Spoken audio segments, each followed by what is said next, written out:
Bienvenidos a este espacio, su espacio Construyendo Salud y Bienestar. Yo soy la psicóloga Brenda Guzbet y los recibo con una cálida bienvenida a nuestros suscriptores, pero también a los nuevos que se unen a este bonito proyecto donde compartimos diversos temas que envuelven el ser humano, pero también su salud y su bienestar, contestando preguntas, compartiendo reflexiones y prácticas para el cuidado de la vida y la construcción de una vida más digna. Y bueno, pues quiero agradecerles a todos los nuevos que están por acá. Espero disfruten de cada uno de los episodios y también si ustedes tienen algún tema pues que les gustaría que nosotros tocáramos, por favor háganmelo saber, que con mucho gusto podemos pues indagar en cualquier tema que sea de su interés respecto a lo que compete a nuestro bonito podcast. Y el día de hoy, sin más preámbulos, quiero comenzar con una pregunta que en algún momento me hacía antes de reconocer que es una duda que pareciera ser que algunos de nosotros como seres humanos, en qué contexto, en una situación de crisis, podemos llegar a sentir. Y esta pregunta va ligada a otras que al momento del caos, de la tormenta, podemos llegar a empezar a cuestionarnos. ¿Qué es el por qué sigo aquí? Y si no es el por qué, el para qué, el propósito. Y sobre todo, ya en ese punto de caos, de duelo, de dolor, de cualquier circunstancia en donde estemos pasando por un momento oscuro, ¿cómo salgo de esto?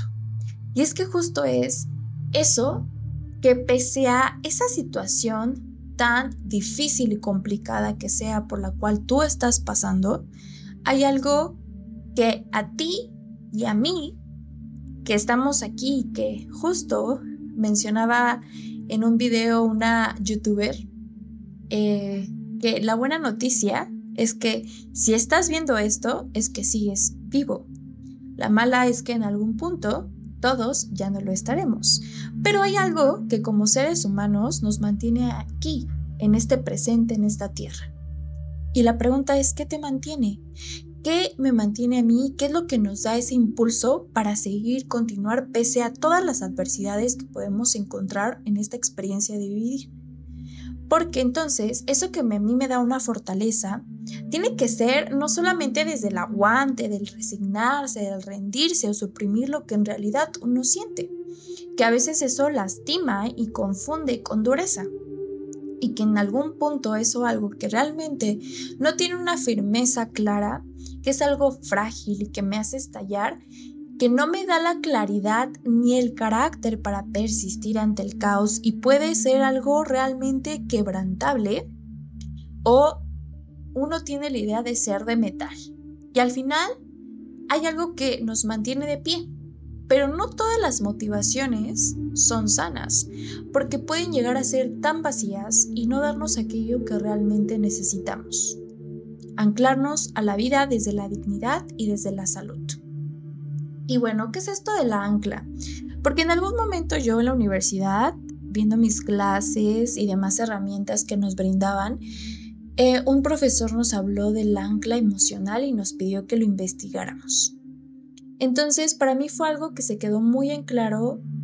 Son cosas que no se te olvidan pese a que pasas por tantos conceptos, tantos términos, y que el día de hoy me parece importante compartirles porque considero que eso nos va a permitir tener más herramientas y que claro que cada ancla es diferente debido a la situación, a la circunstancia y a la historia y contexto de las personas. Pero bueno, eso ya quizá es trabajarlo en su proceso personal. Sin embargo, el punto es mostrarles una perspectiva que les permita dar una bocanada de aire fresco en el momento donde todo se vea nublado. Y bueno, el término ancla emocional proviene de la PNL, que se conoce como la programación neurolingüística, y hace referencia a la asociación inconsciente entre un estímulo que es externo, algo fuera de nosotros, como sonido, imagen, olor, palabra, gesto, una acción, y una emoción como tal muy específica o particular. Esta conexión se forma cuando un estímulo se presenta repetidamente, es algo constante en un estado emocional que es muy intenso para la persona, que hace que se conecte y se cree un vínculo entre ambos. Es algo pareciera automático. Pero ¿cómo funcionan estas anclas emocionales? Porque en realidad, si uno se pone a pensar, puede que algo que para ti no sea consciente, es una ancla para ti. ¿Cómo es esto? Cuando una persona llega a experimentar una emoción intensa en presencia de un estímulo que es muy determinado, su cerebro lo que hace es asociar automáticamente ese estímulo con la emoción vivida. Y más adelante, cuando el estímulo reaparece, la emoción se activa de forma automática. Por ejemplo, si siempre escuchas una canción en momentos que sean felices, esta canción puede volverse un ancla emocional que sea positiva y que creo y considero que como seres humanos nos encantan y nos apegamos a ciertas cosas y que bueno, ya adelante veremos este tema del apego, pero hablando del tema del ancla, puede ser asociado con algo positivo, sin embargo también tenemos que considerar y tomar en cuenta que pues a veces para salir de ciertos estados no tan agradables como emociones fuertes, ya sean la emoción del miedo, la tristeza o la ansiedad, también recurrimos a este tipo de anclas, que con el tema de la música, hoy en día creo que la música es un espacio de expresión, de liberación y de tranquilidad, pero a su vez no es tan sano y más adelante les diré por qué. Otro ejemplo de esto es que si una persona sufre un evento muy traumático, doloroso, en un lugar específico, ese entorno puede convertirse en un ancla emocional negativa y generar ansiedad cuando, por ejemplo, la persona lo visita este lugar. ¿Por qué? Porque pues el espacio le puede traer recuerdos no agradables de una situación difícil que vivió, que pasó y que pues es recomendable hasta cierto punto que la persona evite ese tipo de lugares y espacios. Sin embargo, esto, y considero que es importante como agregar esta otra perspectiva, que también lo corporal se involucra, porque no es un tema solamente del cerebro, que sí, la PNL, que es esta perspectiva o este término que nos regala, sí, quizá es algo tema neuronal, pero también del lenguaje, sin embargo, también tiene que ver con un tema corporal, porque el cuerpo envuelve una memoria y recuerden que tenemos un episodio sobre la memoria corporal que pueden revisar. Ahora, el tema de qué factores pueden influir en la creación de estas anclas, pues tiene que ver con 3 cosas importantes que nos indican. La primera tiene que ver con un tema de la intensidad. ¿Qué tan fuerte emocionalmente es esa emoción con la que se asocia y que todavía hace que el ancla sea más poderosa? Y ojo, por eso es importante ver a qué a veces nos anclamos, porque puede venir desde una emoción, pero también desde otras circunstancias en nuestra vida. Y no solamente a cosas, sino también a personas. El constantemente repetir estas asociaciones que hace que se refuerce y tiene que ver un poquito con este tema de lo conductual, ¿no? Pero justo por eso es que hay que darle otro sentido para que no se vuelva algo con lo que nosotros nos sentimos condicionados, porque hay veces en donde la condición no se cumple. Y entonces, por más que yo estoy escuchando esa canción que tanto me gusta, que en otros momentos de mi vida me tendrían que hacer sentir bien, pasa a un estado en donde ya no lo puedo controlar y esa ancla que yo creyera es buena para mí, realmente ya no funciona. Y también 3, que es el estado en el que se encuentra la persona. Si una persona está altamente receptiva a un estado emocional que es extremo, esta ancla claramente se crea más rápido, lo cual no es sano por esto justo que les mencionaba, donde ya la ancla, en vez de ser un refuerzo positivo o algo que me permita hacerme sentir bien, se vuelve dependiente. Y de ahí tenemos ciertas otras cosas que pues son las adicciones, la dependencia emocional, entre otras conductas que en vez de volverse sanas para nosotros, se vuelven pues no tan buenas. Y bien, ahora es importante reconocer dentro de estos, ya después de conocer los factores que influyen en esta creación de las anclas y conocer también que no todo es miel sobre hojuelas. ¿Por qué? Porque podemos llegar a tener anclas que no son tan sanas y que provienen desde una emoción intensa, complicada o desde una carencia. Entonces, ¿qué tipos de anclas podemos encontrar? Bueno, existen diferentes formas en las que uno puede crear estas anclas emocionales, que lo mencionaba hace un momento, que son la parte de lo sensorial.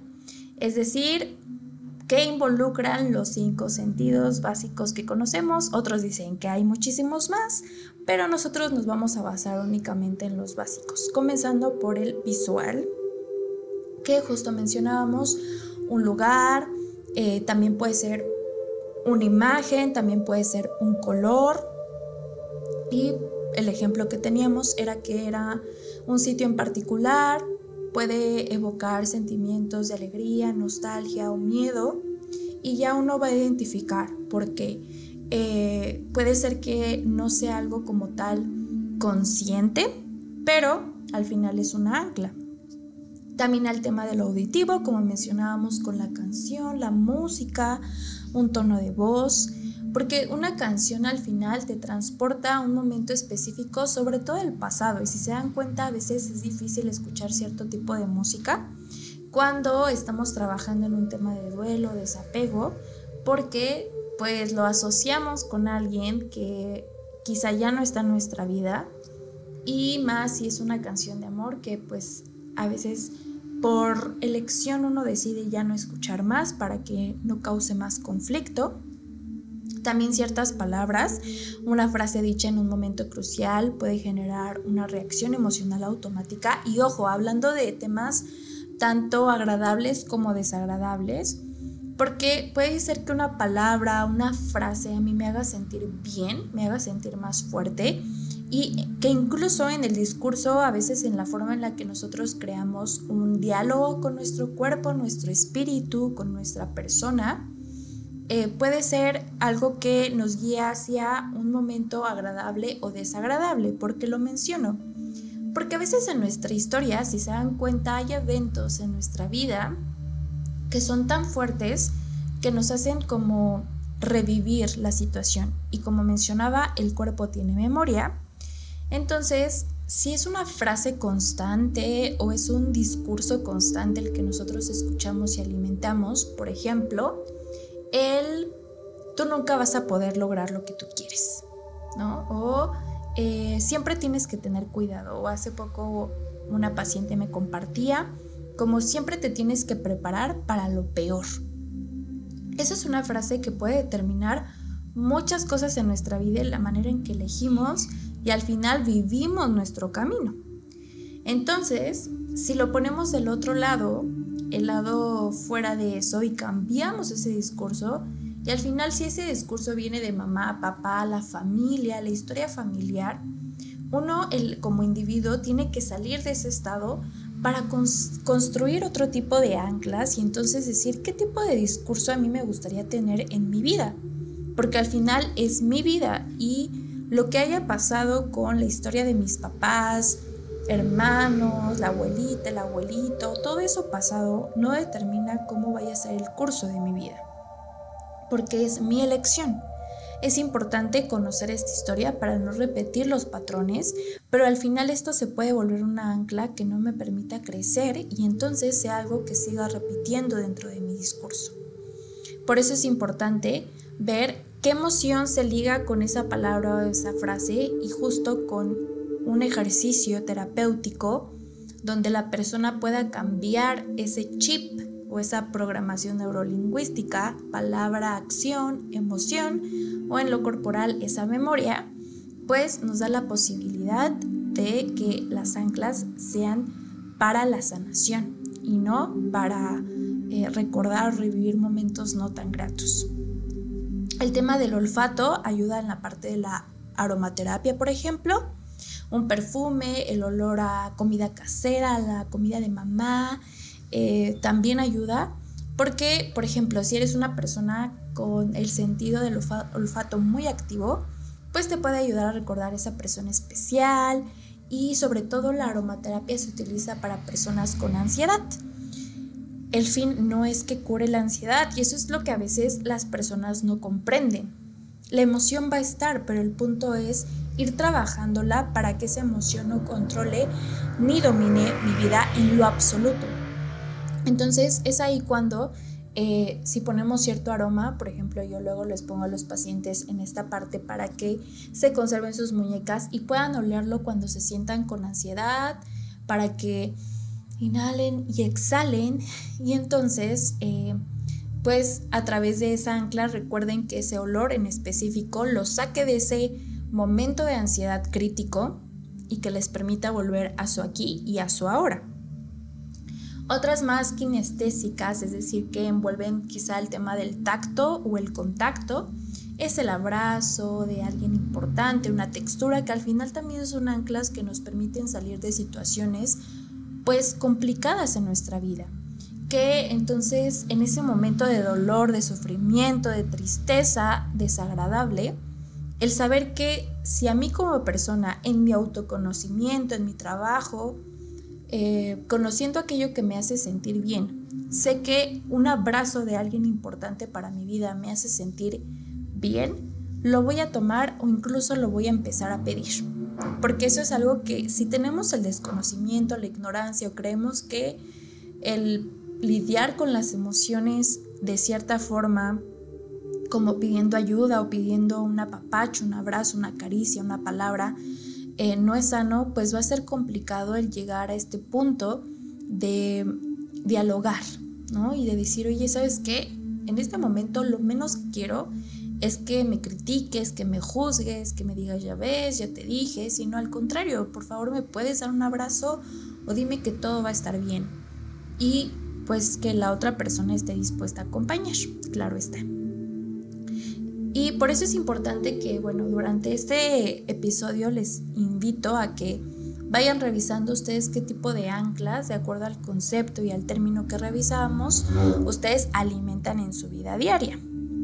¿Para qué? ¿No? O sea, sí, está muy padre, psicóloga, pero ¿para qué me va a servir esto? Bueno, un poquito lo mencionábamos, pero sobre todo para las circunstancias en donde nosotros no podemos salir de un estado emocional muy intenso o que nos encontramos en una situación crítica en nuestra vida.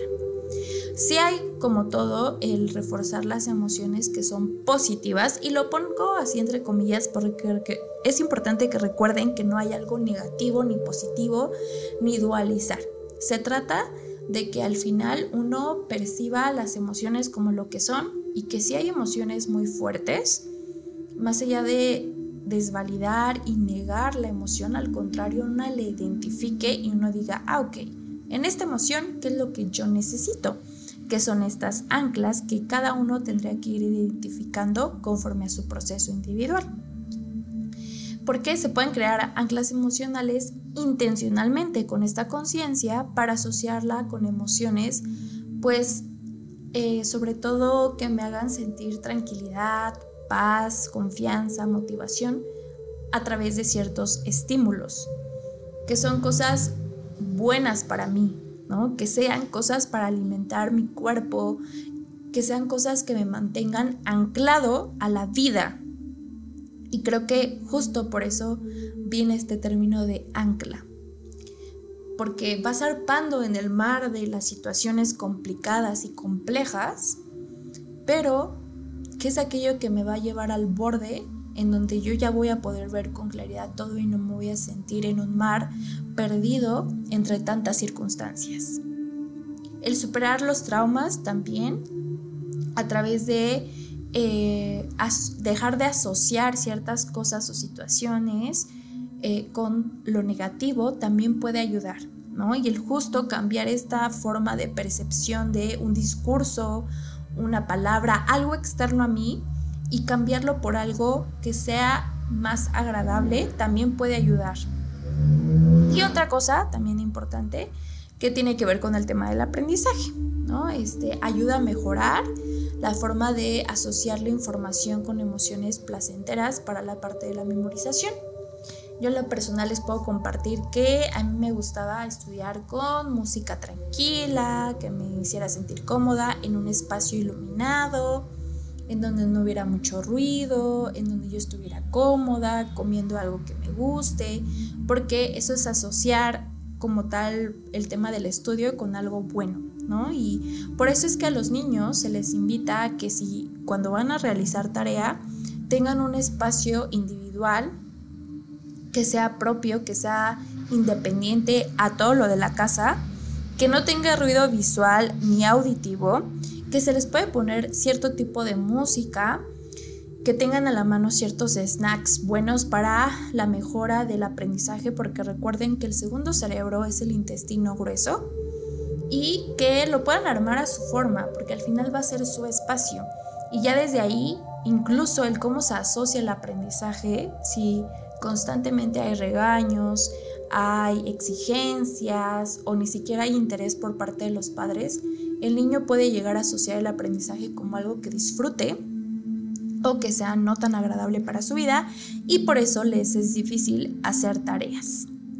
¿De acuerdo? Entonces, ya que entendimos en ciertos términos lo que es una ancla, la manera en la que nosotros podemos reconocerla y cuáles son los usos que cada uno le va a dar, y esto recuerden muy particular dependiendo de su historia de vida y qué es lo que ustedes quieran trabajar.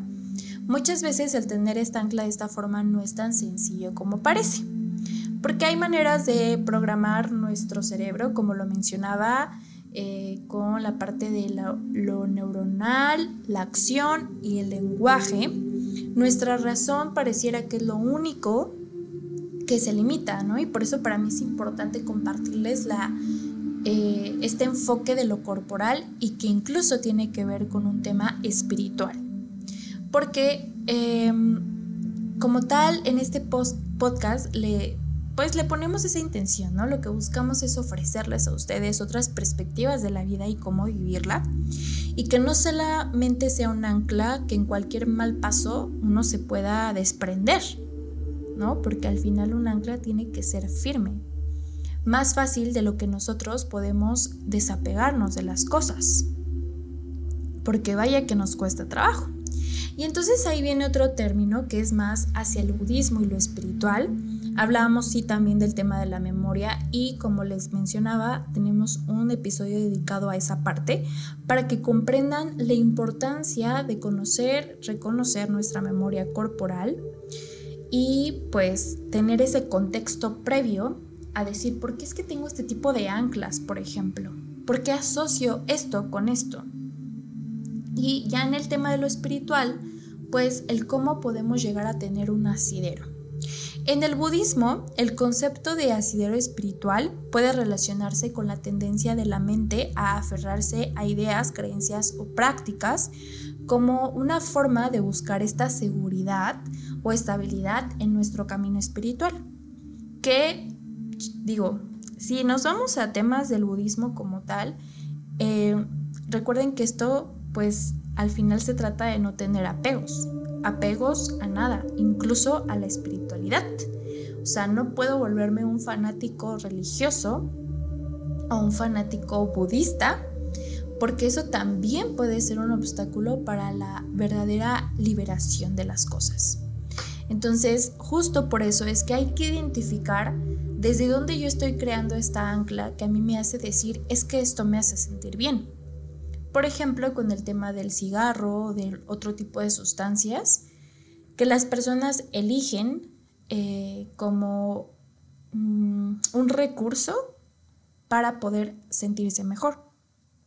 Y que al final esto es un apego, porque es un obstáculo, ¿no? Es una forma de sugestión mental que impide realmente que una persona al final, más allá de iluminarse, que quizá eso ya requiere de cierto trabajo espiritual, y si les interesa conocer a profundidad más acerca de esto, el doctor Sergio López Ramos hizo toda una serie de episodios en su canal La Raíz y la Memoria para que puedan ir a visitarlos y conozcan el camino de la espiritualidad pero que hablando de términos donde uno apenas está aprendiendo a entrar en esto de ok, necesito sentirme tranquilo, qué me puede funcionar, qué es lo que necesito, qué es lo que me va a sacar de ese estado en donde yo en este momento no me encuentro bien, y que enseña que el sufrimiento surge del apego, ¿no? ¿A qué? Hacia objetos materiales, las posesiones, los placeres, que esto que me da placer, como el sexo, también lo vuelvo un ancla, y que realmente, si nos damos cuenta, eso no es sano en lo absoluto, porque hay parejas que su forma de resolver los conflictos es a través del coito, y que entonces, cuando ya no hay ese tipo de conexión sexual, consideran que su relación ya está terminada. Entonces hay entre esos otro tipo de placeres, ¿no? Situaciones de ansiedad, comer por ansiedad, entre otras cosas. Hacia personas, las relaciones, el yo depender de que cierta persona importante en mi vida, ya sea familiares, amigos, pareja, estén para mí todo el tiempo de manera incondicional, porque eso al final es una ancla para mí, el decir, bueno, ¿cómo puedo salir de esto? Que mi familia esté. ¿Cómo puedo salir de esto? Pues que mi pareja esté ahí para mí.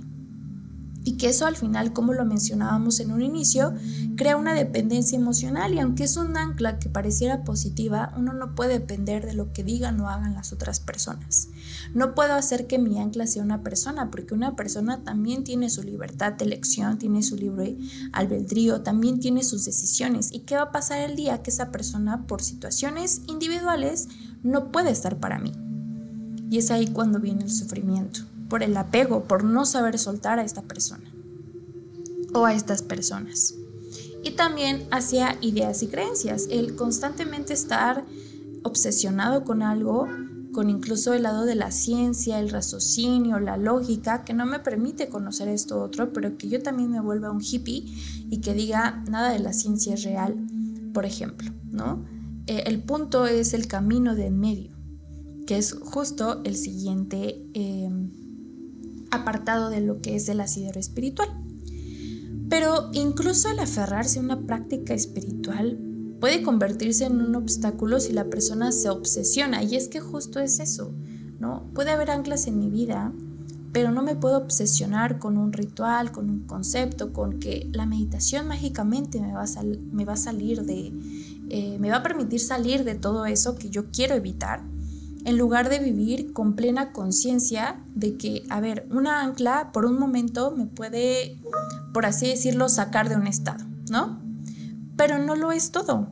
Realmente no lo es todo en la vida, porque va a haber momentos en donde sí o sí tengo que vivir con el dolor.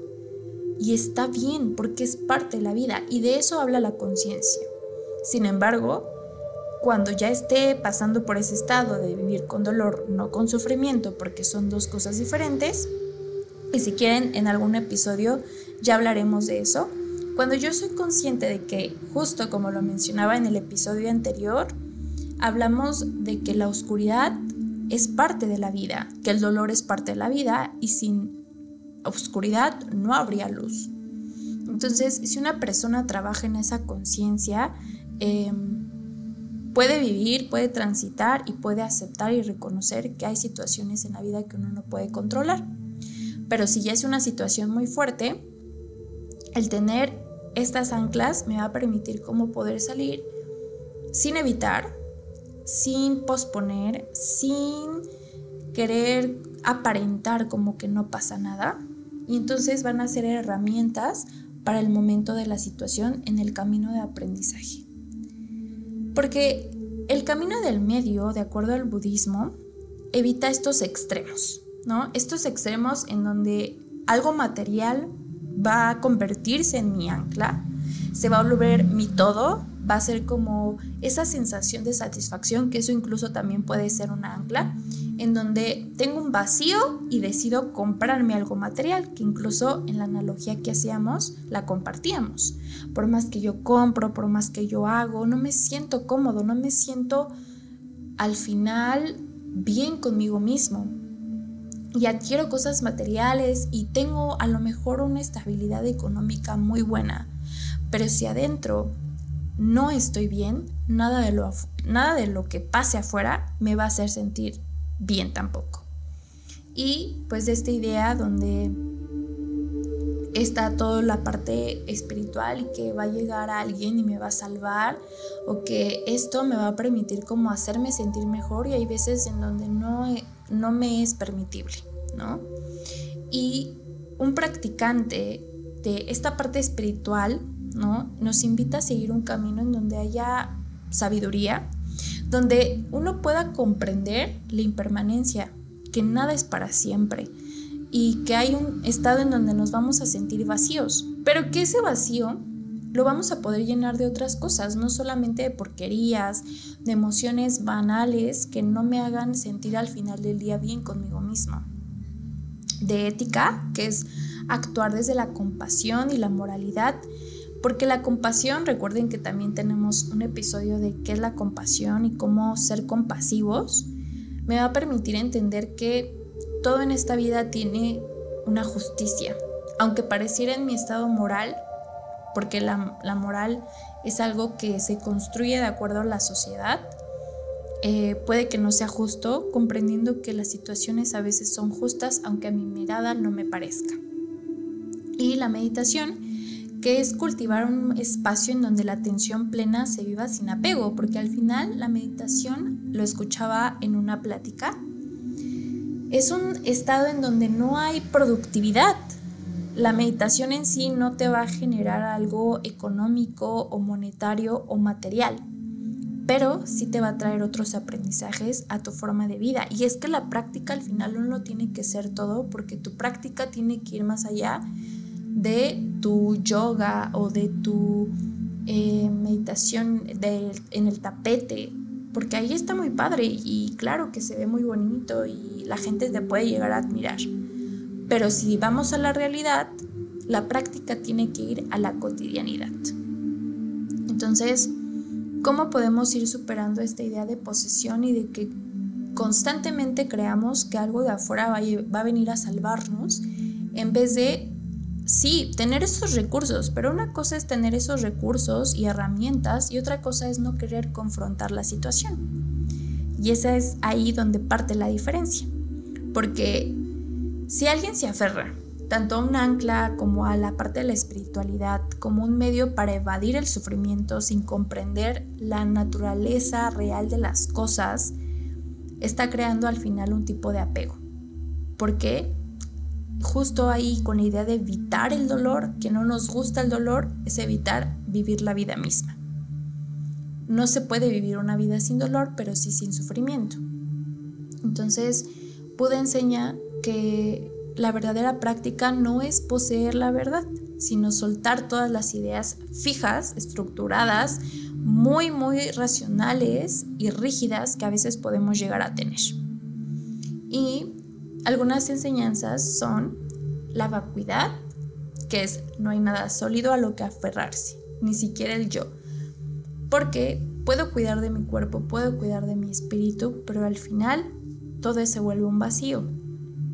Y entonces por eso es que tengo que entender que puedo ir caminando y el camino es el de en medio, y entonces yo hago porque eso es lo que se tiene que hacer, sin pensar, sin creer que eso me va a llegar a ganar algo, a tener un éxito. No, tiene que ser algo que como tal sea sin esperar.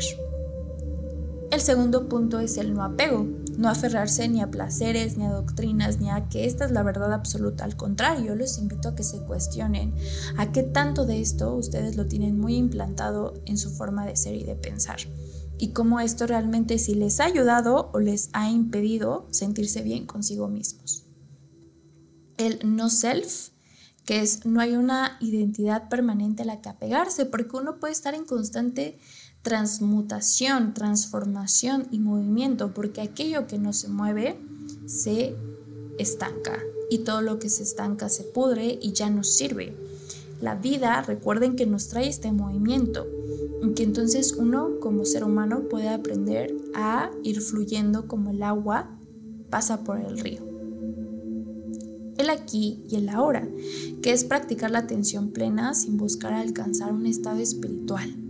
Porque yo ya con la idea, si tengo esta creencia del budismo y entonces yo digo, ya me estoy iluminando, desde ahí hay una situación en donde ni siquiera estamos pensando en el presente, estamos pensando en el futuro y aquello a lo que yo planeo y quiero llegar. Entonces, un famoso ejemplo que nos comparten es la metáfora de la balsa de Buda, que dice: el Dharma es como una balsa que te ayuda a cruzar el río del sufrimiento. Una vez que llegas a la otra orilla, no necesitas seguir cargando la balsa sobre tu espalda. Al final, el trabajo espiritual nos tendría que permitir comprender que debemos de desapegarnos de todo sin una emoción de por medio, pero sí teniendo en claro algo que es necesario, nuestro espíritu. Porque justo en el episodio anterior les compartía lo valioso de escuchar más allá de lo que nuestra mente, el dolor, el sufrimiento o las personas de afuera pudieran opinar. Para mí, en este momento o en ese punto de mi vida, mi asidero y mi ancla ha sido mi espíritu y la vida que tengo en mi cuerpo. Porque eso es lo que a mí me mantiene aquí. Lo más que yo puedo llegar a hacer es escucharlo, seguirlo, conocer su intuición y continuar con la vida, sin apegos pese a las situaciones difíciles. Y creo que ¿cuándo se puede llegar a ver eso? ¿Cuándo, psicóloga, yo puedo darme cuenta de que he trabajado en mi apego y desapego de una forma más sana y donde realmente llego a ese estado de paz? Y bueno, quizá para cada quien es una situación diferente, pero yo en lo personal les puedo compartir que hace poco pasó una situación que me hizo cuestionarme, que me hizo sentir mal, pero que pese a eso, en otro punto de mi existencia y de mi vida no estaré aquí compartiéndoles esto.